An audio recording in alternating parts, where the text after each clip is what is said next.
Bonsoir à toutes et à tous, heureuse de vous retrouver cet après-midi pour faire le tour de l'actualité internationale. Au sommaire de ce journal, au Congo, Denis Sassou Nguesso a été réélu président avec plus de 94% des voix. En Belgique, la justice renvoie en procès un ancien diplomate pour l'assassinat de Patrice Lumumba. Et puis au Mozambique, 13 personnes ont été tuées dans la province de Cabo Delgado lors d'opérations militaires.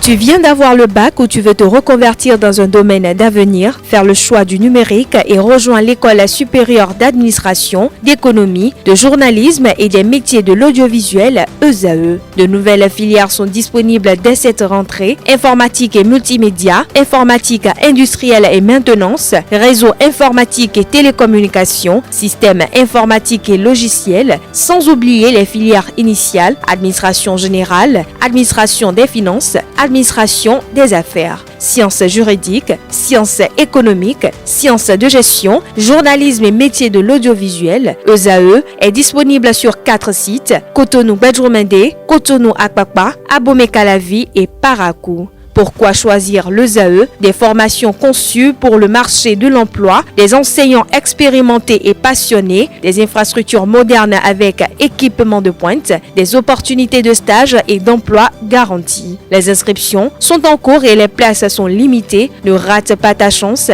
donne vie à tes ambitions avec l'ESAE. Contacte-nous vite par appel ou par WhatsApp au 01 98 98 14 00 ou via email scolarité@esae.bj et visite notre site web www.esae.bj. Ton futur commence maintenant avec l'ESAE. Tu investis dans un avenir professionnel, concret et sécurisé. ESAE, l'excellence à un nom.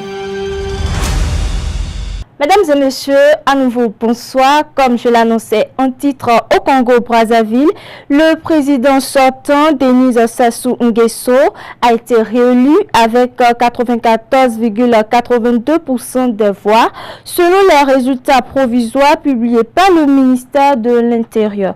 Le scrutin a enregistré un taux de participation de 84,65%. Cette réélection confirme la longévité politique de M. Sassou Nguesso à la tête du pays qui domine la scène politique congolaise depuis plusieurs décennies.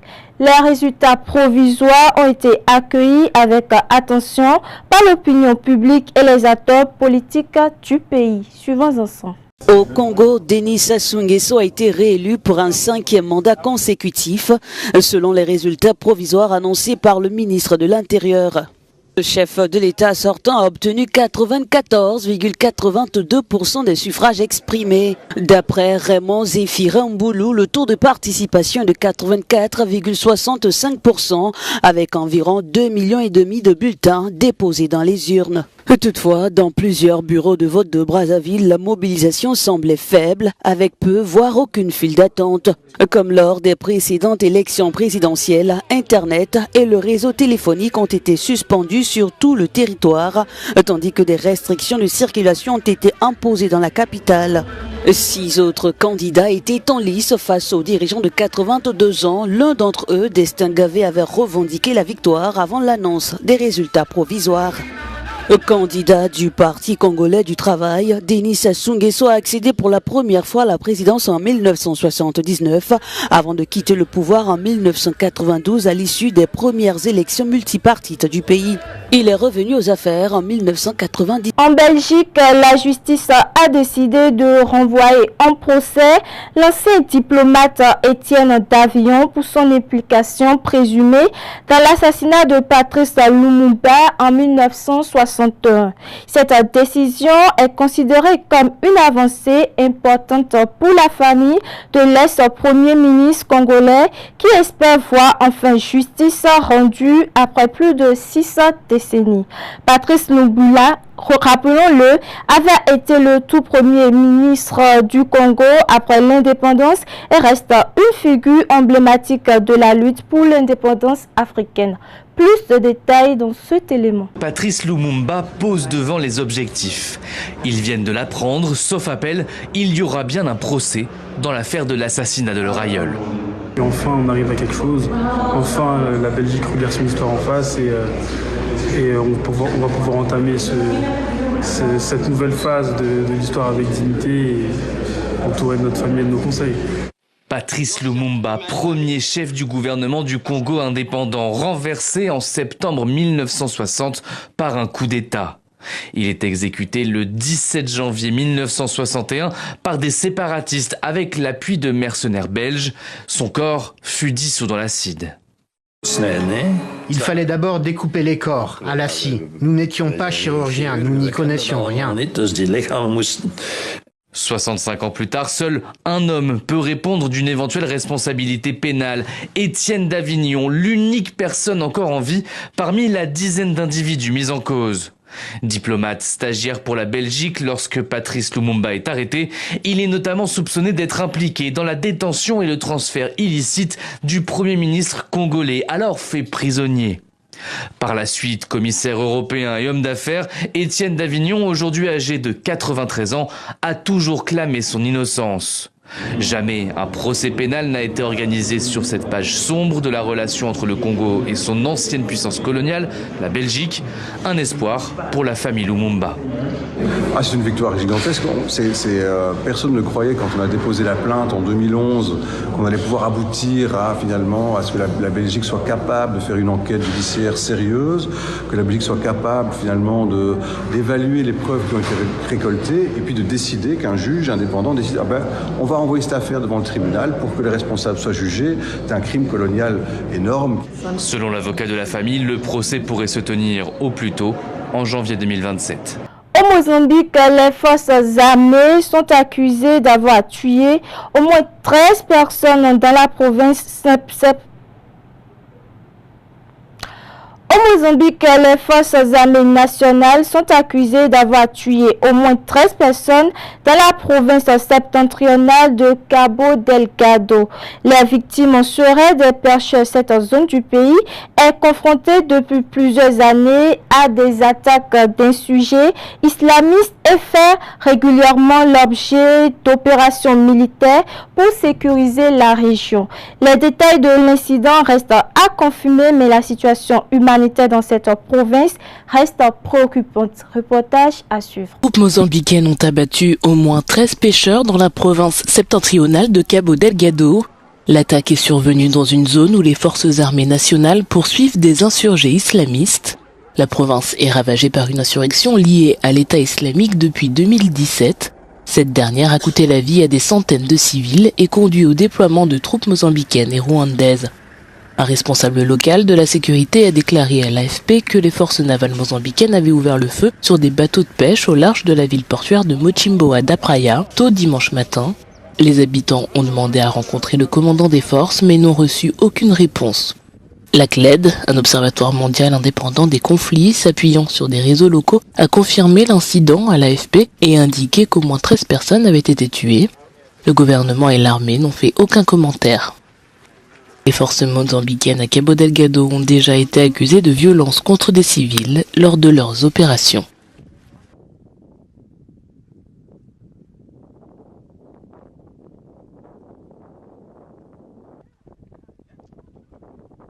À Conakry, en Guinée, un sommet tripartite s'est tenu le lundi 16 mars 2026. Les présidents guinéens, libériens et sierra-léonais se sont réunis à huis clos afin de discuter de la paix et de la stabilité dans leur pays. Les échanges ont porté sur les tensions frontalières et la nécessité de renforcer la coopération régionale pour éviter de nouveaux conflits. Ce sommet illustre la volonté des trois pays de travailler ensemble pour un avenir pacifique et stable en Afrique de l'Ouest. Suivons plutôt. Pour un litige territorial, c'est le sens du sommet convoqué en urgence lundi à Conakry. Les chefs d'État du Libéria, Joseph Boakai, et de la Sierra Leone, Julius Maada Bio, étaient présents pour s'entretenir à huis clos avec leur homologue guinéen, Mamadi Doumbouya. Des discussions qui font suite à un nouvel incident survenu mercredi dernier à la frontière entre le Libéria et la Guinée, près de la ville de Guékédou. Selon des sources libériennes, des tirs côté de l'armée guinéenne auraient blessé un civil libérien désormais hospitalisé. Une version contestée en Guinée où des témoins accusent les forces libériennes d'être les auteurs de ces coups de feu. Ce scénario rappelle les tensions survenues quelques jours plus tôt avec la Sierra Leone où des militaires sierra-léonais ont franchi la frontière, planté leur drapeau avant d'être arrêtés par l'armée guinéenne. Alors que la tension allait crescendo, Mamadi Doumbouya a donc décidé de jouer la carte de la diplomatie avec ces deux pays, tout en prenant la Côte d'Ivoire comme observatrice. À l'issue de leur discussion, les partis ont rédigé un communiqué dont voici le point principal. Les partis se sont engagés en faveur de la paix, de la sécurité, de la stabilité et du développement au sein de l'Union du fleuve Mano. Ils ont réitéré leur volonté de résoudre les différends frontaliers entre les États membres de cette organisation par des règlements diplomatiques conformément à l'article 33 de la Charte des Nations Unies. Les trois partis ont annoncé la création d'une commission technique conjointe de démarcation pour examiner leurs différends. La Guinée a par ailleurs annoncé le retrait immédiat de ses troupes déployées aux frontières, tout en insistant sur le fait qu'aucune portion de son territoire. Au Liban, un raid iranien a détruit un immeuble d'habitation dans le quartier de Bachoura à Beyrouth. Selon les autorités libanaises, au moins 6 personnes ont perdu la vie dans cette frappe. Les circonstances exactes de l'opération n'ont pas été précisées, mais cet événement survient dans un contexte de tension régionale persistante au Moyen-Orient. Suivons plutôt.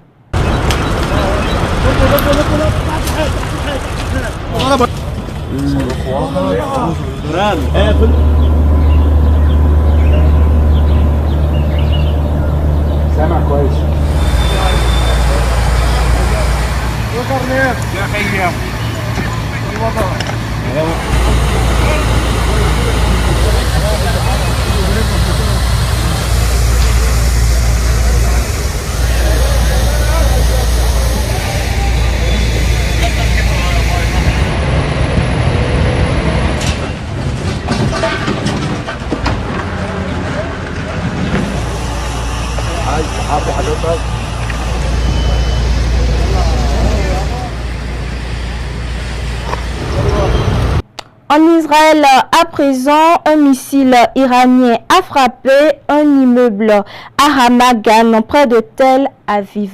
2 personnes âgées ont été tuées selon Magan David Adom, les services de secours iraniens. L'incident souligne la gravité des tensions entre l'Israël et l'Iran et intervient quelques jours après plusieurs autres frappes dans la région.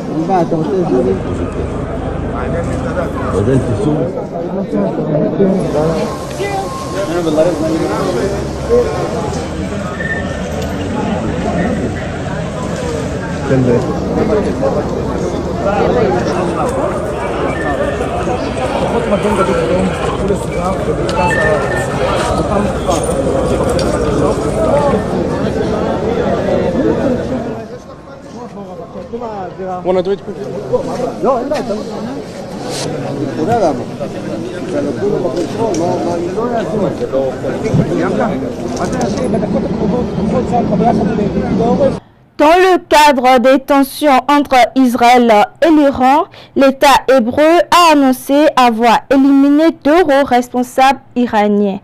Ali Larijani, secrétaire du Conseil suprême de sécurité nationale, et Gholam Reza Soleimani, chef des Bassidji. Téhéran a confirmé ses décès. Cette annonce s'inscrit dans le cadre d'une politique de frappe ciblée qui alimente un climat de forte instabilité dans la région. Reportage à suivre. Une des cibles principales de l'État hébreu, Gholam Reza Soleimani, avait 62 ans. C'est à 19 ans qu'il rejoint le corps des gardiens de la Révolution et c'est en 2019 qu'il prend la tête du Bassidj, une milice créée et contrôlée par les Pasdaran, c'est-à-dire les gardiens de la Révolution. Les Bassidj sont aujourd'hui l'une des forces de sécurité intérieure les plus importantes d'Iran, désignées comme terroristes par les États-Unis en 2011. Leur logo, eh bien, le voici. Il faut savoir que les engagés sont souvent très jeunes, sont répartis en branches selon leur catégorie sociale. Souvent, ils ne portent pas d'uniforme, alors pas ici, mais souvent ils n'en portent pas. Ils vivent au cœur de la société civile et sont disséminés dans les écoles, les universités, les hôpitaux et les administrations. Leur rôle, c'est faire respecter les lois dictées par les mollahs, donc maintenir l'ordre public et réprimer avec violence les contestataires du régime. Ils sont financés directement par l'État, mais on ne connaît pas vraiment leur nombre précis. Il serait plusieurs millions de membres. Gholam Reza Soleimani avait mené les principales opérations de répression en Iran, employant une violence extrême, peut-on lire sur le compte X de l'armée israélienne aujourd'hui. En avril 2021, il avait été sanctionné par l'Union européenne, on le voit juste ici. Il porte la responsabilité, c'est écrit donc juste ici, de la répression violente des manifestations et des graves violations des droits humains. Et puis nous terminons par cette actualité. En France, le président Emmanuel Macron s'est rendu sur le site de Naval Group à Indre pour officialiser le lancement du chantier du futur porte-avions français. Ce nouveau navire est destiné à remplacer le Charles de Gaulle à l'horizon 2038. Le projet représente un enjeu stratégique majeur pour la défense nationale et l'industrie navale française. S'appelle le PANG ou PANG pour porte-avions nouvelle génération. Il aura donc un nom tout à l'heure. C'est le plus grand navire jamais construit en Europe, 310 mètres de long. Imaginez, c'est la taille de la Tour Eiffel, 85 mètres de large. Il pèse près de 80 000 tonnes à pleine charge. C'est 2 fois plus quasiment que le Charles de Gaulle, mais ça reste plus petit quand même que les monstres américains. Autrement dit, c'est un changement d'échelle complet qui en principe doit entrer en service en 2038. Comme le Charles de Gaulle, il sera à propulsion nucléaire, ce qui lui permet d'aller vite, très vite même, 27 nœuds, ça fait un peu plus de 50 km/h. Par ailleurs, il sera équipé de catapultes électromagnétiques, une technologie beaucoup plus moderne que les anciens systèmes à vapeur, et un système de combat entièrement numérisé qui intégrera également de l'intelligence artificielle. Cela permet de lancer plus facilement des appareils plus lourds, des drones, ou bien même le futur avion de combat franco-allemand, le SCAF, si un jour cet avion voit le jour. À bord, on parle d'une trentaine d'avions de combat, mais aussi des avions de guet aérien, des hélicoptères, des drones, un équipage qui pourrait aller jusqu'à 2000 marins. En clair, la France veut un porte-avions plus grand, plus endurant, plus connecté et surtout pensé pour les guerres du futur. Mesdames et messieurs, voilà qui me fait à cette édition. Merci de m'avoir suivi et très belle suite de programme à tous et chacun.